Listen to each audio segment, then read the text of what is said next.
Dalam minggu ini pastinya kita akan banyak sekali mendapatkan berita mengenai kenaikan harga BBM dan tentunya berbicara mengenai inflasi, nah ya, seperti itu. Nah, sebenarnya dasar daripada inflasi yang paling ditakuti itu adalah di mana uang yang ada di dompet kita itu semakin tidak berharga. Nah, dari kenaikan harga BBM, inflasi dan membuat uang tidak berharga, sebenarnya poin-poin apa dalam investasi yang harus kita perhatikan? Maka video ini kita akan membahasnya secara step by step.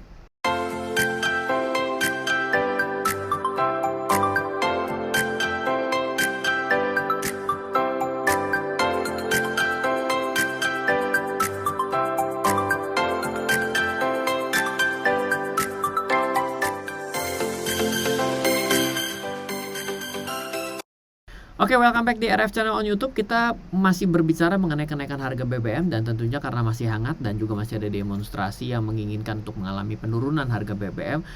Di video kali ini kita akan coba untuk mencari hubungan antara kenaikan harga BBM dengan data, dengan siap-siap kenaikan uang yang semakin tidak berharga akibat inflasi ini, mau kita coba hubungkan dan pada akhirnya instrumen investasi seperti apa kita menyikapinya. So, mari kita coba mulai sekarang juga. Di minggu kemarin, tim sudah membahas mengenai kecenderungan arah investasi saham dengan kenaikan BBM, ya. Dan ternyata ketika kita berbicara mengenai inflasi dan kenaikan harga BBM akan menekan daripada saham-saham basis perbankan dan finance, ternyata tidak langsung terjadi. Dan akhirnya banyak orang bingung kenapa jadi begini ya. Iya, kadang-kadang market itu ketika berbicara mengenai harga saham, sesuatu yang terjadi dalam jangka pendek itu tidak bisa dijadikan sebagai patokan.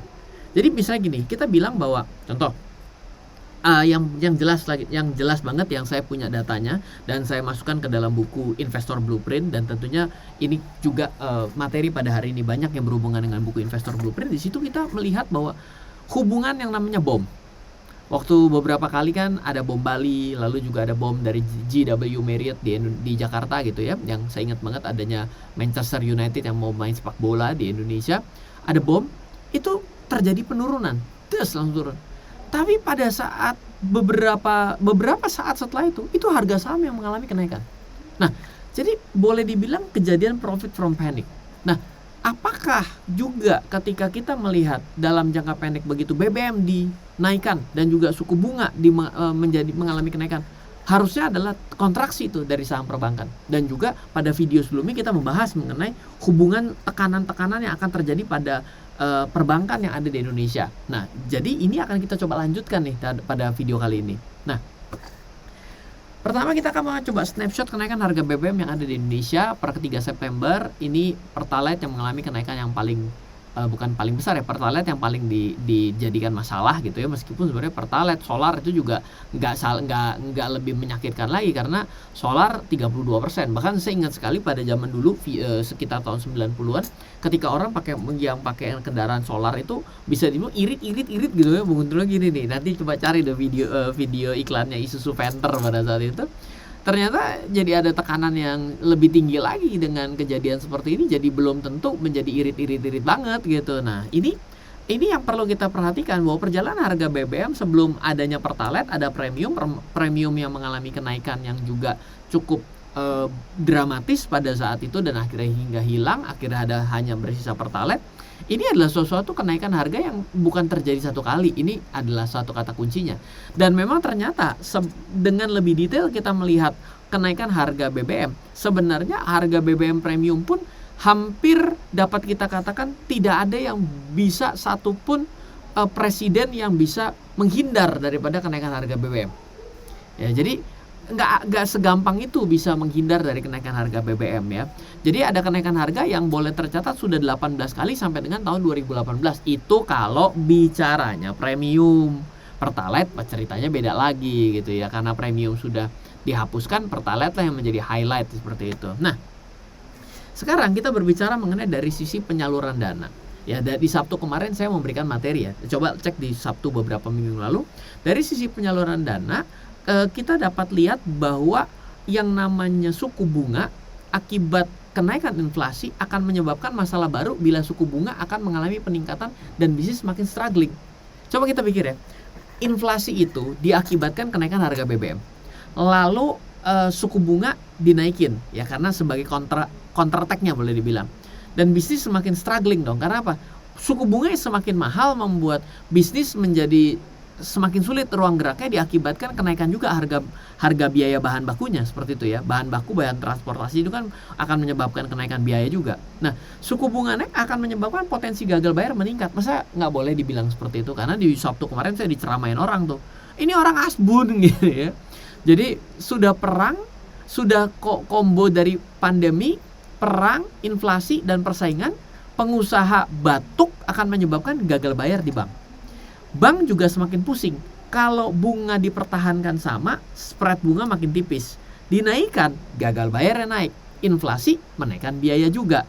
Jadi internal bank juga mengalami kenaikan biaya gitu ya. Ya karyawannya ya pasti akan menjadi semakin sulit. Itu kan semakin tipisnya pendapatan, orang berpikir jahat semakin besar ya. Orang gelap mata semakin besar. Itu kan perlu dipertimbangkan pada segala aspek ya. Jadi ini bukan suatu kondisi yang mudah. Nah, dari mana anggapan bahwa inflasi ada hubungan dengan suku bunga? Pertanyaannya ke arah sana gitu ya. Udah dari dulu itu mah. Kenapa lah? Ini di buku Investor Blueprint yang saya buat kalau tidak salah tahun 2000 berapa ya? 2010 kali ya? Apa 2000? Bukan 2010. 2010 nggak mungkin, 2012, 2016 kali bukunya. Ini buku ke-10 iya betul. Ini kita olah dari Biro Pusat Statistik, Badan Pusat Statistik dan BI ya. Itu di 2013 ternyata kenaikan inflasi perhatikan dengan BI rate, perhatikan juga dengan lembaga penjamin simpanannya. Ketika inflasinya turun ya, LPS-nya juga turun ya, BI rate-nya tetap sama ya, terlambat gitu ya. Tapi ketika diturunkannya lagi di tahun selanjutnya, terbukti dengan inflasi yang mengalami turun, akhirnya BI rate juga kalah tuh. Dulu masih BI rate dan turun juga LPS. Yang jelas adalah LPS ini biasanya akan juga menyebabkan penurunan juga di sini, seperti itu.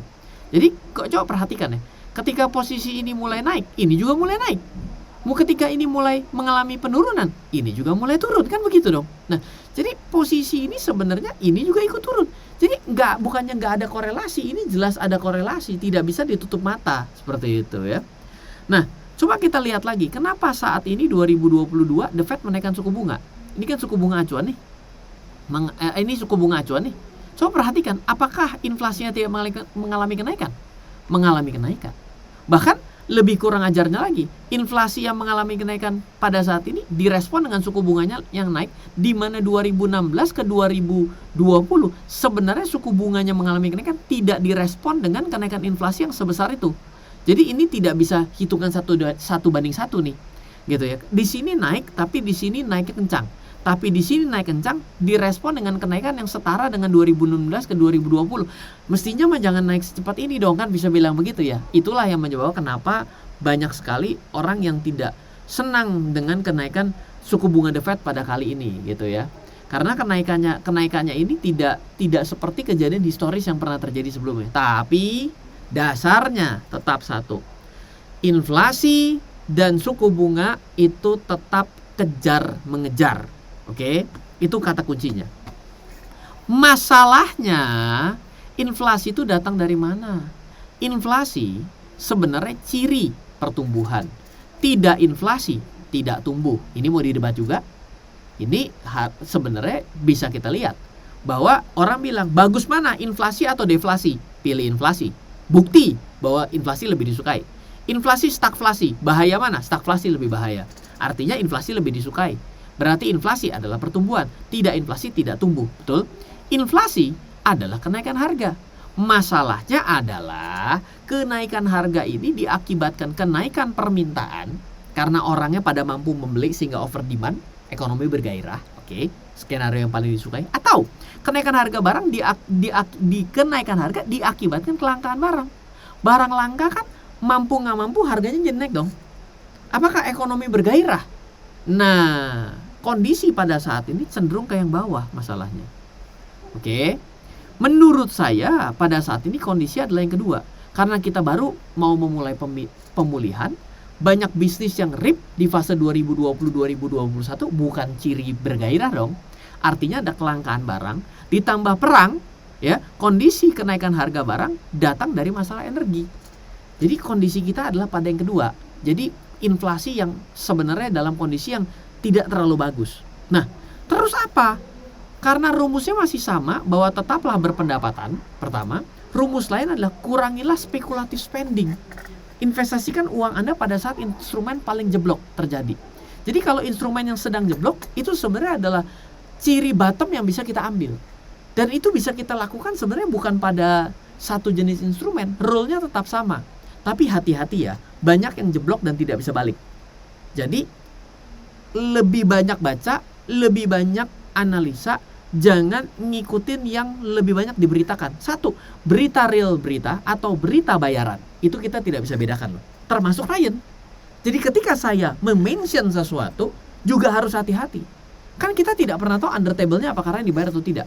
Dan saya juga tetap men-trigger itu agar Anda menjadi orang yang punya pemikiran yang kritis, betul nggak? Saya juga menerima informasi dari orang lain juga dengan berpikir kritis seperti itu. Ingat, uang itu tidak ada temannya. Terbukti tidak ada uang seri yang sama. Kalau ada uang seri yang sama, namanya uang palsu, betul? Jadi kita harus punya suatu critical thinking di sini. Jadi tetaplah berpendapatan, kurangilah speculative spending. Nggak ngerti yang ini turun dibeli. Nah, itu namanya speculative spending tuh. Dan speculative investing gitu ya. Ini adalah statistik economic growth world dalam 10 tahun terakhir. Artinya adalah kejadian 2020 ke 2021 ini sebenarnya penurunan dan perlambatan ekonomi yang terjadi sudah bertahun-tahun lamanya, bahkan 10 tahun terakhir, itu di sini mengalami lonjakan pertumbuhan ekonomi loh, suka atau tidak suka, secara data statistik dunia. Jadi, kalau saya bilang, prepare selalu bahwa big reset dalam apapun dalam kehidupan kita, itu pasti pernah ada. Masalahnya adalah, ketika big reset terjadi, kita bagian yang di reset atau mati atau rugi atau bangkrut, atau kita adalah bagian yang survive ketika big reset itu terjadi. Jadi instrumen investasi ada terjadi big reset yang turun dengan cepat akibat kenaikan suku bunga acuan dan inflasi. Tuh indeks-indeks saham di Nasdaq itu kan kencang turunnya, bukan naiknya. Tapi kalau di Indonesia mungkin nggak begitu kelihatan. Nah, tapi hati-hati, ada fase itu akan terjadi. Jadi keep punya pendapatan. Yang kedua adalah ya ketika turun kita boleh masuk pada yang paling turunnya jauh, nyonyor, instrumen apapun. Ya. Emas mengalami penurunan cukup cepat, berarti Anda tahu sinyalnya mau kemana nih.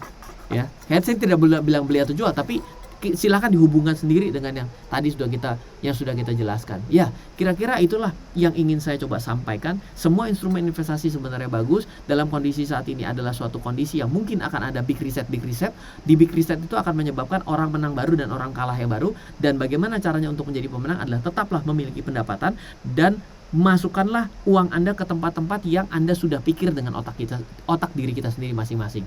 Semoga selalu bermanfaat. Dari saya Ryan Filbert, salam investasi untuk Indonesia. Halo, terima kasih sudah menyaksikan video di RF Channel on YouTube. RF Channel adalah channel edukasi untuk kita secara bersama-sama belajar dan mendapatkan aktualisasi mengenai investasi, keuangan, dan bisnis bersama saya, Ryan Filbert, dan tim. Add nomor WhatsApp saya di 0895 07 08 0789 0895 07 08 0789. Download aplikasi MyRF di Android atau iOS untuk mendapatkan artikel dan tema-tema khusus mengenai edukasi investasi, keuangan, dan bisnis pada aplikasi MyRF sekarang juga. Setiap bulan, saya bersama dengan tim memiliki kelas, mulai dari belajar trading dengan analisa teknikal, yang strateginya bisa Anda terapkan pada seluruh market, mulai dari saham, forex, hingga cryptocurrency, atau kelas investasi saham bernama Fundamental Camp. Untuk mengetahui kelas lainnya dan bertanya mengenai kelas, hubungi tim sekarang juga di 0852 882 6187. Sekali lagi, 0852 882 6187. Semoga terus bermanfaat. Dari saya Ryan Filbert, salam investasi untuk Indonesia.